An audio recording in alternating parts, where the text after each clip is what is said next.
काल न तक करवाना है कि किसी प्रकार ये वहां जाना छोड़ दें, तेरे जाल में फंसे रहें, इसका तो पूरा प्रयत्न रहेगा। लेकिन पुण्यात्मा ये ज्ञान रूपी ढाल आपको इसलिए दी जाती है कि अपना बचाव करो और भक्ति मत छोड़ना, चाहे कुछ भी हो। आप पुण्यात्माओं अपने घर के काम में, ठीक है, पति पत्नी बच्चे सब कोई कार्य करना है तो सब मिलकर सलाह बनाकर कर लें, बहुत अच्छा होता है। उसमें कोई हानि लाभ भी हो जाती है तो विशेष दुख नहीं होता। उसमें अवश्य राय एक दूसरे की लेकर काम कर लेना चाहिए। और जब आता आत्म कल्याण का समय, उसमें किसी की राय की आवश्यकता नहीं। मान लीजिए आपने नाम लेना है और आपका पति नाट्य है तो नाट्य जाएगा। ये अपने जीवन का सौदा तुमने खुद सोचना होगा, इसमें किसी की राय की आवश्यकता नहीं। आपने नाम लेना, आपकी पत्नी मना करती है तो करण दे, इसमें किसी की सलाह लेने की जरूरत नहीं, चाहे कोई राजी रहे चाहे नाराज रहे। यदि मीराबाई उस समय ये सोचती कि तेरी माँ क्या कहेगी, तेरे पिता क्या कहेगा, ये समाज क्या कहेगा, तो मंदिरों में जाती है, क्योंकि उस समय ठाकुर समाज अपनी बहन बेटियों को घर से नहीं निकलने देते थे, पर्दों में रखते थे। लेकिन मीराबाई बालक नहीं रही थी, समझदार थी।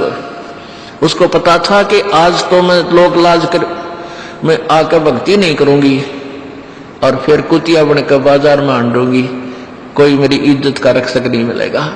तो ये ज्ञान से ही ऐसी दृढ़ता आती है। संघर्ष किया और सफल हुई, क्योंकि मालिक के नाम पर जो संघर्ष करते हैं सच्चे दिल से, हृदय से, उनकी परमात्मा मदद किया करता है। ये पिछले इतिहास देख लो, क्या बताते हैं। मात पिता सुत स्त्री आलस बंधु कान, संत दर्श को जब चले ये अटकावे आने। मात पिता सुत पुत्र को कहते हैं। स्त्री जैसे कोई बालक हैं 15, 16, 10 वर्ष के, वो माता पिता के अधीन होते हैं। और बच्चे के समझ में आ गई और माता पिता मना करते हैं तो उनके अधीन है वो। और बच्चे जवान हो गए, बूढ़ा बुढ़िया अगर समझ में आ गई, फिर वो बालक बाधा करेंगे, वो रोकते टोकते हैं, तीसरा दिन चल पड़ते हो, किराया कितने डावा फलाना है, यानी कुछ ना कुछ बाधा कर सकते हैं। किसी का पति बाधा कर सकता है, किसी की पत्नी बाधा कर सकती है। जब भक्ति की तरफ अग्रसर होता है या सत्संग में आने की तैयारी करता है। या फिर आलस बंधु कान, आलस माने आप ढीले गोडे छोड़ दे, फिर देखांगे इबका नहीं जाता, सर्दी घनी है, गर्मी घनी है। और या बंधु कान, लोक लाज, इनके कारण ये है भक्ति में बाधक।